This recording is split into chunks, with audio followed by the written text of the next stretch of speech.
हम इंसानों के पास सबसे कीमती चीज क्या है? इसका जवाब जानने से पहले ये जानकर आपको हैरानी होगी कि हम सब अपनी सबसे कीमती चीज को ही सबसे ज्यादा वेस्ट करते हैं। ये वो चीज है जो हमें हमारे जन्म के साथ ही अलॉट हो जाती है कि इससे ज्यादा नहीं मिलेगी, फिर भी हम इसे यूं बर्बाद करते हैं जैसे हमारे पास इसकी खान हो।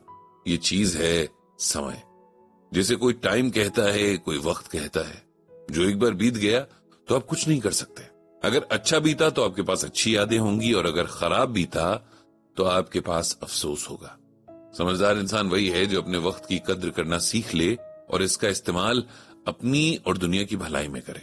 गीता ज्ञान हमें यही सिखाता है।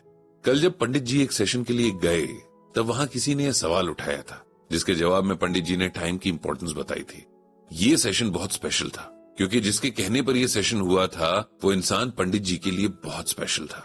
वो इंसान जिसकी वजह से पंडित जी गीता ज्ञान की तरफ आए थे, एक ऐसा कदम जिसने उनकी जिंदगी को पूरी तरह से बदल कर रख दिया था। गवर्नमेंट जॉब के एक मामूली एम्प्लॉय को, जिसके लिए सक्सेसफुल होने का मतलब 1-2 प्रमोशन लेकर एक छोटा सा घर बनाकर और बच्चों को सेटल करके रिटायर हो जाना था, उसे इस इंसान ने लाइफ की सही मीनिंग की तरफ मोड़ दिया था। सिखाया था कि जॉब करना, फैमिली की देखभाल करना, ये सब तो हमारी ड्यूटीज हैं, लेकिन हम सब इसके अलावा कुछ और भी हैं। इसके अलावा भी हमारी कुछ ड्यूटीज हैं जो हमें निभानी है। इस इंसान का नाम था सत्येंद्र और ये पंडित जी के कॉलेज के साथी थे और उनकी स्पिरिचुअल जर्नी के भी। सत्येंद्र पंडित जी से तब मिले थे जब वे कॉलेज के सेकेंड ईयर में थे। नए स्टूडेंट्स के लिए फ्रेशर्स पार्टी होती थी जिसकी रिस्पॉन्सिबिलिटी सेकेंड ईयर वाले स्टूडेंट्स की होती। उस साल इस प्रोग्राम की ऑर्गेनाइजिंग कमेटी में ब्रिजभूषण जी और सत्येंद्र जी दोनों ही शामिल थे। वैसे तो पहले से उनकी थोड़ी बहुत पहचान थी, लेकिन इस प्रोग्राम की तैयारियां करते हुए ये पहचान दोस्ती में बदल गई, जो टाइम के साथ और गहरी होती गई। ब्रिजभूषण जी को हमेशा से पढ़ने का शौक था, लेकिन जब वे सत्येंद्र जी के रूम पर गए तो देखकर हैरान हो गए कि पढ़ना किसी का किस हद तक पैशन हो सकता है। पूरा कमरा किताबों से भरा हुआ था, जिसमें ज्यादातर रिलीजियस और स्पिरिचुअल बुक्स थी। पंडित जी ने पूछा कि इतनी सारी बुक्स को पढ़ने के लिए टाइम कैसे निकाल लेते हो? इस पर सत्येंद्र जी ने कहा कि जिस काम में खुशी मिलती है उसके लिए टाइम अपने आप निकल जाता है। इतनी सारी बुक्स देखकर ब्रिजभूषण जी तो एकदम कंफ्यूज हो गए थे कि उन्हें क्या पढ़ना चाहिए। तब सत्येंद्र जी ने उन्हें श्रीमद् भगवद गीता के हिंदी ट्रांसलेशन वाली बुक पकड़ाई और कहा कि अगर ये समझ आ जाए तो बताना, मेरे पास ओरिजिनल श्रीमद् भगवद गीता है, मैं वो आपको पढ़ने के लिए दूंगा। ऐसा नहीं था कि पंडित जी जानते नहीं थे कि भगवद गीता क्या है। घर में बड़े बुजुर्गों से महाभारत की कहानी सुनी थी, उसमें कई बार गीता ज्ञान का जिक्र सुना था। फिर दीवारों पर लटके कैलेंडर में भी गीता सार पढ़ा था। स्कूल की किताबों में भी एक आध चैप्टर में गीता का जिक्र था, लेकिन इतना डिटेल में कभी नहीं पढ़ा। घर पहुंचकर जब उन्होंने वो बुक खोली और पढ़ना शुरू किया तो उन्हें लगा कि जैसे एकदम से किसी अलग स्पेस में पहुंच गए हैं, जहां से खुद को, अपने आसपास को और इस दुनिया को देखने का नजरिया ही बदल गया है। ये उस बुक में बताई गई एक्सप्लेनेशंस का कमाल था। ये उस वक्त ब्रिजभूषण जी की समझ उस लेवल पर थी कि ये उनके लिए लाइफ चेंजिंग मोमेंट साबित हुआ। उन्होंने कम से कम 3 बार ये बुक पढ़ी और फिर वे सत्येंद्र जी से ओरिजिनल संस्कृत वाली श्रीमद् भगवद गीता मांग लाए। बात सिर्फ गीता से ब्रिजभूषण जी के प्रॉपर इंट्रोडक्शन तक ही नहीं थी, बात यह भी थी कि सत्येंद्र जी गीता ज्ञान को बहुत अच्छे से समझते भी थे। इसका सबसे बड़ा रीजन ये था कि उनके दादाजी संस्कृत के बहुत बड़े विद्वान थे और साथ में जगह जगह भागवत कथा भी सुनाते थे। सत्येंद्र जी बचपन से ही अपने दादाजी से बहुत अटैच थे। जब भी मौका मिलता उनके दादाजी उन्हें संस्कृत पढ़ाते और गीता पढ़कर सुनाते।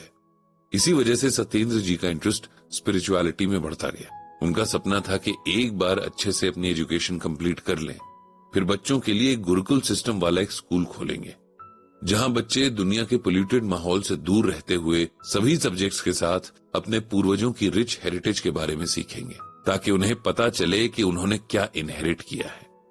सत्येंद्र जी ने ब्रिजभूषण जी को ये कहकर आगे कुछ भी बताने या सिखाने से मना कर दिया कि मेरा काम आपको श्रीमद् भगवद गीता से सिर्फ इंट्रोड्यूस कराना था, आगे की जर्नी आप खुद तय कीजिए। अगर आपके अंदर सीखने और जानने की इच्छा हुई और उसके लिए किसी भी लिमिट तक जाने की विल पावर हुई तो आपके लिए अपने आप रास्ते बन जाएंगे। इसके बाद सत्येंद्र जी और ब्रिजभूषण जी का कॉलेज कंप्लीट हो गया। दोनों जॉब की तलाश में इतने बिजी हो गए कि एक दूसरे से मिलना कम से कम होता गया और फिर सत्येंद्र जी की जॉब किसी बड़े शहर में लग गई तो वे वहां चले गए।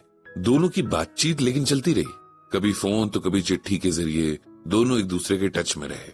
सत्येंद्र जी पंडित जी से 1 साल पहले रिटायर हो गए थे। रिटायरमेंट पर उन्होंने कहा था कि बच्चों की रिस्पॉन्सिबिलिटी तो वो पूरी कर चुके हैं, अब जो कुछ भी सेविंग्स वगैरह हैं उनसे अपना बरसों पुराना सपना पूरा करने के लिए इस शहर में वापस लौट रहे हैं। पंडित जी को ध्यान आया वो सपना जो बहुत साल पहले सत्येंद्र जी ने उन्हें बताया था, पुराने जमाने के गुरुकुल जैसा स्कूल खोलने का सपना। आपको अब भी ये करना है? पंडित जी ने पूछा। हाँ बिल्कुल करना है, सत्येंद्र जी ने कहा।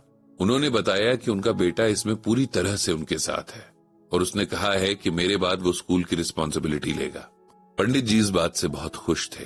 जब सत्येंद्र जी वापस लौटे तो कुछ टाइम तक तो अपना स्कूल सेटअप करने में बहुत बिजी रहे।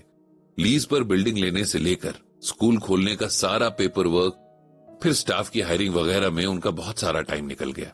फिर जब फॉर्मली स्कूल की ओपनिंग हो गई तब सत्येंद्र जी ने सारे स्टाफ के लिए गीता ज्ञान का सेशन रखा था और पंडित जी को बुलाया था। पंडित जी के लाख कहने पर कि इस मामले में तो आप मेरे गुरु हैं, सत्येंद्र जी नहीं माने। इस तरह गीता ज्ञान का एक और बहुत अच्छा सेशन पूरा हुआ। सत्येंद्र जी के बारे में सोचते हुए पंडित जी को भगवान श्री कृष्ण की कही हुई ये बात ध्यान आती है, तद्धिद्धि प्रणिपातेन परिप्रश्नेन सेवया उपदेक्ष्यन्ति ते ज्ञानम ज्ञानिनस् तत्तत्वदर्शिनः।